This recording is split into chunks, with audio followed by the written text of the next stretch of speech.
تشویش اور اضطراب۔ یسوع مسیح میں بھائی اور بہن ہونے کی حیثیت سے ہمیں اضطراب کے ایسے ادوار کی توقع کرنی چاہیے جو ہمارے رشتوں پر گناہ کے اثرات سے تعلق رکھتے ہیں۔ میں مشل ہوں۔ جب ہم اضطراب کے بارے میں سوچتے ہیں تو ہم سب نے اس کا تجربہ کیا ہے۔ ہم سب نے اپنی زندگی میں ایسے حالات کا سامنا کیا ہے۔ اس کی بہت سی وجوہات ہیں۔ مثال کے طور پر سانحات، ایسے سانحات جن کی ہم واقعی وضاحت نہیں کر سکتے، ہمارے کنٹرول سے باہر ہیں۔ قدرتی آفات، بیماریاں، اور اس میں سے کچھ کی وجہ یہ ہے کہ ہم احمقانہ غلطیاں کرتے ہیں۔ ہمیں اضطراب کا سامنا کرنا پڑتا ہے، لیکن مجھے لگتا ہے کہ اضطراب کے بڑے ذرائع میں سے ایک یہاں واضح کیا گیا، کیونکہ یہ یقینی طور پر رسول پالوس کی زندگی میں اضطراب کی ایک حقیقی وجہ تھی، اور یہ وہ ٹوٹے ہوئے تعلقات تھے جو اس نے محسوس کیے، جو اس دکھ برے خط کا نتیجہ تھا۔ اور یہی وجہ ہے کہ یہ اصول اس بات پر توجہ مرکوز کرتا ہے کہ اضطراب سے کیسے نمٹا جائے، اور ہم دیکھیں گے کہ رسول پالوس واقعی اضطراب سے بھرا ہوا تھا۔ دوسرے کرنتھیوں باب 2 پر نظر ڈالیں، جس کا آغاز آیت 12 سے ہوتا ہے۔ یہاں ہمارے پاس پالوس کی بے چینی ہے۔ وہ اس کی وضاحت کرتا ہے۔ وہ کہتا ہے، اور جب میں مسیح کی خوشخبری دینے کو تروآس میں آیا اور خداوند میں میرے لیے دروازہ کھل گیا، تو میری روح کو آرام نہ ملا، اس لیے کہ میں نے اپنے بھائی تیتس کو نہ پایا، بس ان سے رخصت ہو کر مقدونیہ چلا گیا۔ اب میں آپ کو ایک چھوٹی سی پس پردہ کہانی سناتی ہوں۔ ایک بار پھر جائزہ لیتی ہوں کہ کیا ہوا تھا۔ یاد رکھیں، جب وہ افسس میں تھا تو وہ ایک مسئلے سے نمٹنے کے لیے کرنتھس گیا تھا۔ وہ افسس واپس گیا، فیصلہ کیا، میں کرنتھس نہیں جاؤں گا، اگرچہ میں نے کہا تھا کہ میں ایسا کروں گا۔ اس کی بجائے میں تروآس کے لیے روانہ ہوں گا، کیونکہ اس کے تیتس کے ساتھ پہلے سے ملاقات طے تھی، جو شاید اس کے ساتھ افسس میں تھا اور اس سے تروآس یا مقدونیہ میں کہیں ملے گا۔ لہٰذا ظاہر ہے کہ تیتس ہی وہ شخص تھا جس نے یہ خط پہنچایا تھا، اور اس طرح ہوا جیسا کہ ہم یہاں نقشے پر دیکھتے ہیں۔ اور اس نے افسس کو چھوڑنے اور تروآس جانے کا فیصلہ کیا، اور وہ یہاں اس کے بارے میں بات کرتا ہے، جس نے کہا، جب میں وہاں پہنچا تو میری روح کو آرام نہ پہنچا، میری روح میں کوئی سکون نہیں تھا، اور میرے لیے خدمت کا موقع تھا، مگر پھر میں مقدونیہ چلا گیا۔ پہلا کرنتھیوں 7 باب اس کی 5 سے 7 آیت اس کا پس منظر ہمیں دیتی ہے، کیونکہ جب ہم مقدونیہ میں آئے اس وقت بھی ہمارے جسم کو چین نہ ملا، بلکہ ہر طرف سے مصیبت میں گرفتار رہے۔ باہر لڑائیاں تھیں، اندر دہشتیں۔ اب غور کریں کہ وہ پھر کیا کہتا ہے۔ اب نہ صرف یہ سمجھنے کی کنجی ہے کہ پالوس نے کرنتھیوں کا دوسرا خط کب لکھا، وہ کہتا ہے، اور نہ صرف اس نے آنے سے، بلکہ اس کی اس تسلی سے بھی جو اس کو تمہاری طرف سے ہوئی، اور اس نے تمہارا اشتیاق، تمہارا غم اور تمہارا جوش جو میری بابت تھا ہم سے بیان کیا، جس میں میں اور بھی خوش ہوا۔ اب اگر ہم ایک بار پھر اس نقشے پر ایک نظر ڈالیں جہاں وہ افسس کو چھوڑ کر تروآس چلا گیا، آپ دیکھیں گے کہ کیا ہوا۔ وہ تروآس چلا گیا، تیتس وہاں نہیں تھا، خدمت کرنے کا موقع تھا، آگے بڑھا، اب بھی تیتس کو تلاش کر رہا تھا، اور مقدونیہ میں فلیپی پہنچتا ہے، اور شاید یہی وہ جگہ ہے جہاں انہوں نے دوسرا کرنتھیوں لکھا تھا، کیونکہ اسے یہ مل گیا تھا۔ اب ایک اور باہمی تعلق، پالوس نے خط کہاں سے شروع کیا؟ اس نے کس چیز سے نمٹا؟ آرام، اور جو کچھ وہ یہاں کہتا ہے اس کا خلاصہ کیا۔ لیکن خدا جو پسماندہ لوگوں کو تسلی دیتا ہے، اس نے ہمیں تیتس کی آمد سے، اور نہ صرف اس کی آمد سے بلکہ آپ سے ملنے والی راحت سے بھی تسلی دی۔ پس پھر پالوس نے واضح طور پر اپنا تمار کھولا، اپنی قلم اٹھائی اور کہا، ہمارے خداوند یسوع مسیح کے خدا اور باپ کی حمد ہو، جو رحمتوں کا باپ اور ہر طرح کی تسلی کا خدا ہے۔ ان الفاظ کے ساتھ خط کا آغاز کرنے کے لیے اسے کس چیز نے ترغیب دی؟ اس نے ابھی تیتس اور رپورٹ سے اس ناقابل یقین آرام کا تجربہ کیا تھا۔ وہ ہماری سب مصیبتوں میں ہم کو تسلی دیتا ہے، تاکہ ہم اس تسلی کے سبب سے جو خدا ہمیں بخشتا ہے ان کو بھی تسلی دے سکیں جو کسی طرح کی مصیبت میں ہیں۔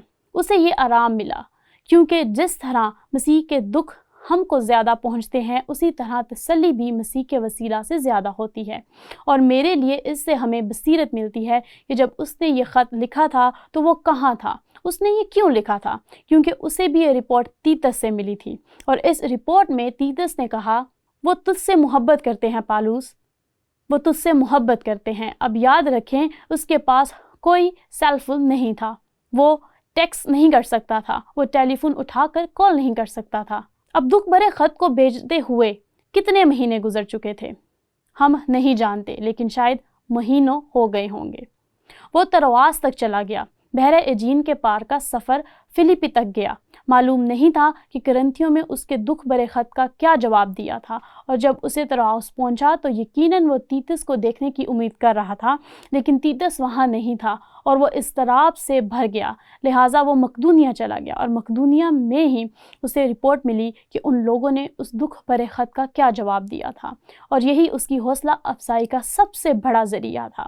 اب اس سے اضطراب کے لحاظ سے ایک دلچسپ سوال پیدا ہوتا ہے، اور اصل میں پالوس نے فلیپیوں کو کیا لکھا تھا؟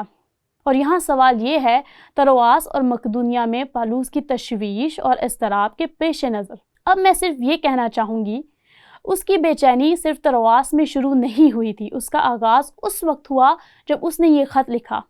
یاد رکھیں اس نے کہا میں نے یہ خط آنسوؤں کے ساتھ لکھا تھا۔ میرا مطلب ہے کہ یہ اضطراب اسی وقت شروع ہو گیا جب اس نے یہ خط لکھا۔ یہ اس کی روح میں تراؤس تک جا رہی ہے۔ جب تیتس وہاں نہیں تھا تو اس کی بے چینی کی سطح بڑھ گئی۔ وہ جہاز پر سوار ہوا، بحر ایجین کے پار گیا، فلیپی گیا۔ وہ اب بھی نہیں جانتا تھا، وہ اب بھی تیتس کو تلاش کر رہا ہے، اب بھی ایک رپورٹ کی تلاش میں ہے، اور آخر میں وہ اسے حاصل کرتا ہے۔ تو سوال یہ ہے، ترواس اور مقدونیہ میں پالوس کی تشویش اور اضطراب کے پیش نظر آپ کے خیال میں وہ اس بات کی وضاحت کیسے کرے گا جو اس نے بعد میں فلیپیوں کو لکھا تھا؟ اس نے یہ لکھا، ہم نے پہلے بھی اس پر غور کیا ہے۔ اس نے کہا کسی بات کی فکر نہ کرو، پالوس پریشان تھا، بلکہ ہر ایک بات میں تمہاری درخواستیں دعا اور منت کے وسیلے سے شکر گزاری کے ساتھ خدا کے سامنے پیش کی جائیں۔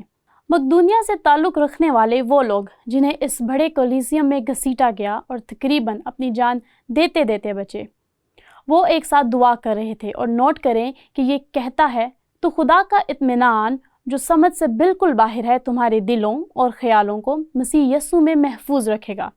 اب پالوس اس کی وضاحت کیسے کرے گا؟ اگر وہ آج رات یہاں ہوتا اور آپ کہتے پالوس ان مہینوں میں جو کچھ آپ نے لکھا تھا اس کے بارے میں کیا خیال ہے؟